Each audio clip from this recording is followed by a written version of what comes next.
সরকার থাকলে হতে পারবে না। আর এই কারণেই এই রকম একটি বিনা ভোটের সরকার ভারত সহায়তা করে, এইটাও আমরা বলে যাই।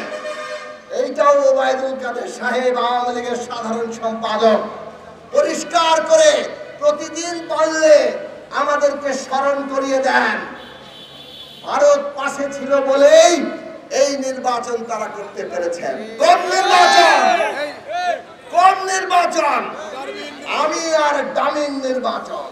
নিজেদের লোককে দাঁড় করিয়ে যে নির্বাচনকে তথাকথিত প্রতিদ্বন্দ্বিতাপূর্ণ দেখাতে হয়, এই রকম একটি ভোট ছাড়া বিধান ভূমি মানুষ যাকে প্রত্যাখ্যান করেছে, সেইটা বিদেশি প্রভুদের সহায়তা নিয়ে ক্ষমতায় থেকে তারপর সংসদে দাঁড়িয়ে চিৎকার করে বলেন ট্রানজিট দিলে ক্ষতি কি তিনি জানেন না। আমাদের নেতৃবৃন্দ বলেছেন, আমরা আবারও পরিষ্কার করে বলি, বাংলাদেশের পক্ষে কথা বলার কোন সরকার এই দেশে নাই। এই দেশে আছে অন্য দেশের দাবেদার সরকার। বন্ধুরা আমার, এই যে একজন পররাষ্ট্রমন্ত্রী নিয়োগ করেছেন, যিনি প্রায় প্রতিদিন উনি যে আছেন এইটা আমাদের জানান দেন নানান কিছু বলে, বেশিরভাগই হাসি তামাশার কথা। কিন্তু গতকাল না পরশুদিন আসল কথাটা মুখ দিয়ে বের করে দিয়েছেন। বললেন তিনি প্রধানমন্ত্রী ভারত সফরে গিয়ে ভারতের প্রধানমন্ত্রী নরেন্দ্র মোদীর কাছে চীন সফরের কথা বলেছেন এবং ভারতের বাংলাদেশের প্রধানমন্ত্রী চীনে যাবে এটা নিয়ে ভারতের কোনো আপত্তি নেই। আর কিছু বলার দরকার আছে? বাংলাদেশ কি স্বাধীন সার্বভৌম দেশ? এই দেশের প্রধানমন্ত্রী পৃথিবীর যে কোনো দেশে যাবে, অন্য কোনো দেশের অনুমতি লাগবে? কিন্তু শেখ হাসিনার লাগে। শেখ হাসিনার অনুমতি নিতে হয় এবং তিনি ভারতের প্রধানমন্ত্রীর কাছে চীন যাওয়ার অনুমতি নিয়ে এসেছেন। এই হচ্ছে 53 বছরে মুক্তিযুদ্ধের বাংলাদেশের অবস্থা।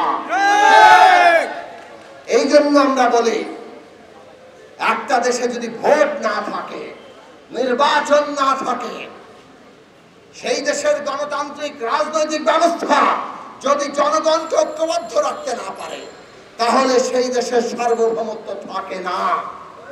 বিদেশি প্রভুর দয়ায় যারা ক্ষমতায় আছে, তারা এইভাবে অনুমতি নিয়ে নিয়ে সব কাজ করবে। উনি নাকি উন্নয়নে ভাসিয়ে দিচ্ছেন। এখন ব্যাংকের রিজার্ভ কত? বাংলাদেশ ব্যাংকের রিজার্ভ এমন তলানিতে যে ঠেকছে, আমদানি করতে পারবে না। $100 বিলিয়ন বাংলাদেশের জনগণের ঘাড়ে বৈদেশিক ঋণ চাপিয়েছে। আর উনি চীন যাচ্ছেন আরো $20 বিলিয়ন ঋণ আনার প্রস্তাব নিয়ে। ক্ষমতায় আবার বসে উনি প্রথম দফাতে $20 বিলিয়ন চাইতে যাচ্ছেন। ইতিমধ্যে যা ঋণ, তার 5 ভাগের 1 ভাগ ঋণ এক সফরে তিনি চান। অর্থনীতি কোন জায়গায় নিয়ে এসছেন বুঝেছেন? আমাদের দেশের নাগরিক প্রজন্ম থেকে প্রজন্মান্তরে তাদের ঘরে এই বৈদেশিক ঋণ চাপিয়ে দিতে চান। আর এই ঋণ এনে কি করেন? সব কোমর ফাঁস। জেনারেল আজিজ, বেনজির, মতিউর, এই সমস্ত রাষ্ট্রের কর্তা ব্যক্তিরা যারা এই শেখ হাসিনা সরকারকে বিনা ভোটে ক্ষমতায় রেখেছে, তাদেরকে অবাধে লুটপাট করার সুযোগ তারা দিয়েছেন। ঋণ করবে, ঋণ শোধ করতে হবে আমার আপনাকে, আমাদের সন্তানদেরকে, আর লুট করবে আজিজরা, বেনজিররা, মতিউররা। পুলিশ বাহিনীর কর্তা ব্যক্তিদের এক একজনের দুর্নীতি ফাঁস হয়, এনবিআর এর ফাঁস হয়, এমনকি সেনাবাহিনী, দেশের স্বাধীনতা সার্বভৌমত্ব রক্ষার গুরুত্বপূর্ণ প্রতিষ্ঠান, আজকে তার সেনা প্রধান পুরো সেনাবাহিনীকে কলঙ্কিত করে ফেলে। এই অবস্থা তৈরি করেছে কে? শেখ হাসিনা নাকি কাউকে ছাড় দেন না।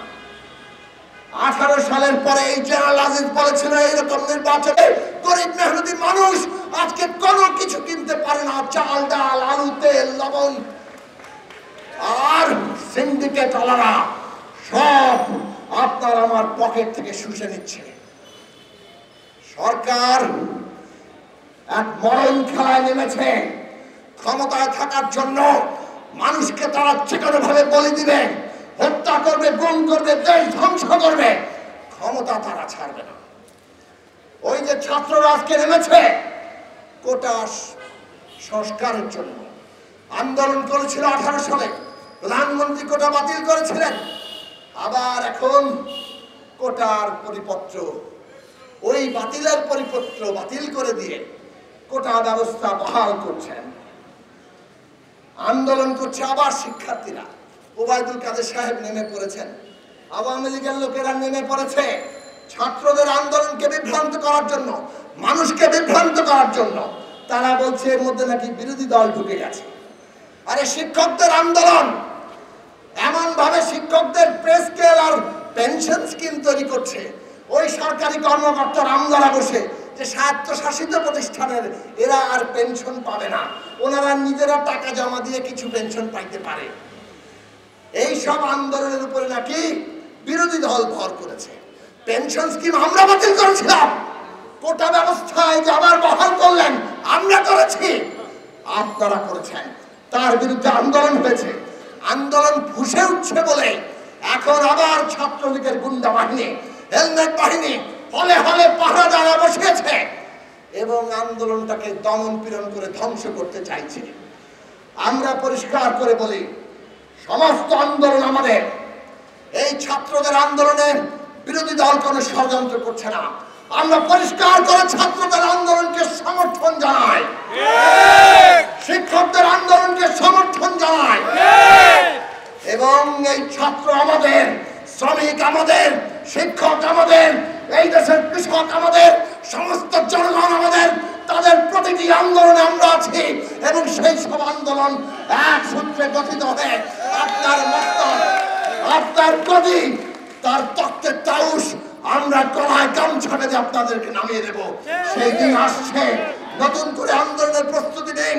সমস্ত বিরোধী দলকে আমরা ঐক্যবদ্ধ করে গণ আন্দোলন, গণ অভ্যুত্থানের মধ্য দিয়ে আমরা এই সরকারের পতন ঘটাবো। তার জন্য প্রস্তুতি গ্রহণ করুন। গণতন্ত্র মঞ্চ লড়বে, সেই লড়াই আপনারা